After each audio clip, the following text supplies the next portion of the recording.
Guys, so as promised from the last video, I'll be talking about reincarnation. I'll share some evidences of reincarnation in Africa, and I'll share a story as well of a reincarnation instance that happened in Africa, Nigeria to be precise. You don't want to miss this one. Come with me. Why are Africans so certain that reincarnation is a thing? What evidences do they have to prove that reincarnation actually exists? Well, the first one is old scars. This is basically the appearance of a scar from the body of the deceased or the body of a newborn, in most cases appearing on the same spot. The Igbo's belief in reincarnation is based in part on the presence of old scars and physical remnants of the dead on the bodies of newborn babies. The scars from the cuts created by the handcuffs during the time of slave trade is thought to show up on the wrists or ankles of certain mentally ill people who were aggressive in a prior life and were forced to wear handcuffs or ankle shackles for a prolonged period of time before they died. It has been disproved by scientists and medical professionals who believe that the system's natural operation is aberrant. The existence of reincarnation is pre-information or maintained memories. In similar cases, a child of 4 or less may be found claiming a house, a car, a tree, or anything that may have belonged to him in his past life. This may seem to be true as he or she narrates the story. They are usually very confident and certain about their ownership and affiliations with these things, despite how small they may be. Stevenson conducted a research where he documented each child's statement and the deceased person that the child identified with, and verified the fact of that person's life that aligned with the child's memory. He also identified scars, birthmarks, and even autopsy photographs verified by medical doctors of the deceased and the child in question. He was searching for biological evidence and alternative explanations for the reports and came to the conclusion that his strict methods ruled out every possible normal explanation for the child's memory. However, a sizable portion of Stevenson's recorded reincarnation instances originated in Eastern countries, where the notion of reincarnation is frequently accepted by the leading religions. Stevenson prepared a book on European cases of the reincarnation type in response to his kind of criticism. Stevenson himself admitted that his argument for reincarnation had one apparent flaw. There was no proof of any physical mechanism by which a personality might escape death and move to a new body. Many of these accounts have been examined by skeptics like Paul Edwards, who have labeled them anecdotal and argue that they cannot be considered empirical evidence for reincarnation because they are the product of selective thinking and false memories that frequently arise from one's own belief system and fundamental fears.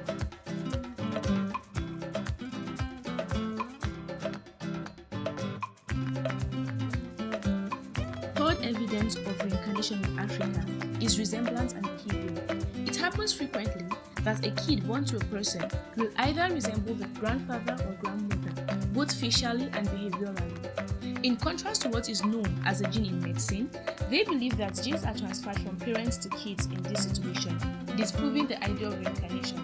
The sacrifices and prayers of the surviving descendants are one approach to strengthening the ancestors' life energy. Therefore, Africans hope to produce numerous offspring who will make sacrifices for them in the afterlife.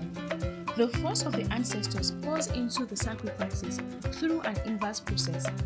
One of the ways of increasing the ancestors' vital force is through sacrifices and prayers from the living descendants. Hence the wish of Africans to have many children who will offer sacrifices for them after death. By an inverse movement, the force of the ancestor flows into the sacrifices and into the community which he embodies, and the living receives the strengthening influence of the ancestor.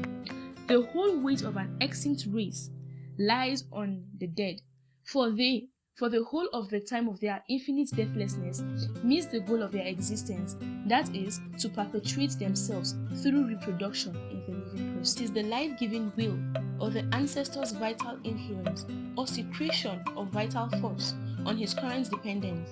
This makes sense given that the ancestor, who is now pure dynamic energy, has the ability to influence and control several births within his clan without losing himself. This clarifies Professor Idowu's apparent reincarnation or partial reincarnation. Reincarnation is not a partial or visible process. It is either true or false. Temple claims that the deceased are respected only to the extent that they pass on and strengthen their life essence to their offspring.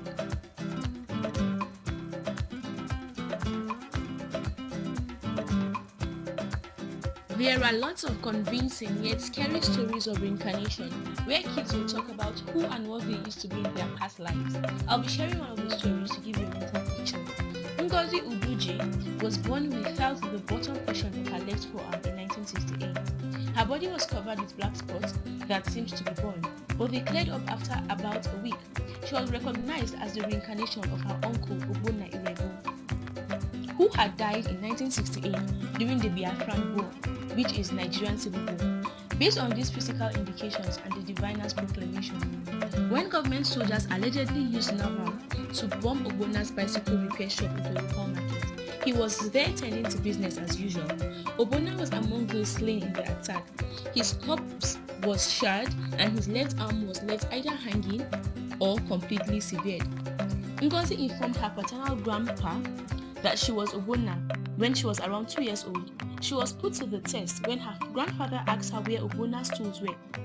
She surprisingly led the way to a family-owned old house's disused corner and showed him the tools, handling them as if she knew how to use them. Ngozi was terrified of aeroplanes, firearms, and white men who had been employed as mercenaries during the conflict. She never mentioned Ogbonna again, but up to the age of 4, she behaved boyishly and enjoyed hanging out with guys.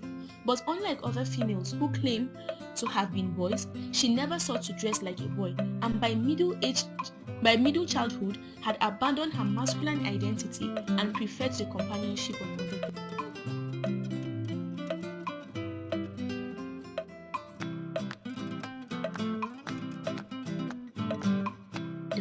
Could there be any scientific or spiritual explanation for reincarnation? I would love to hear your opinion and beliefs in regards to this topic in the comment box. Thank you for watching this YouTube video. You're absolutely amazing. Don't forget to hit the subscribe button for more updates and information on anything and everything Africa, because we love Africa just as much as you do. Ensure you comment, like, and share with your loved ones. See you next time. Bye.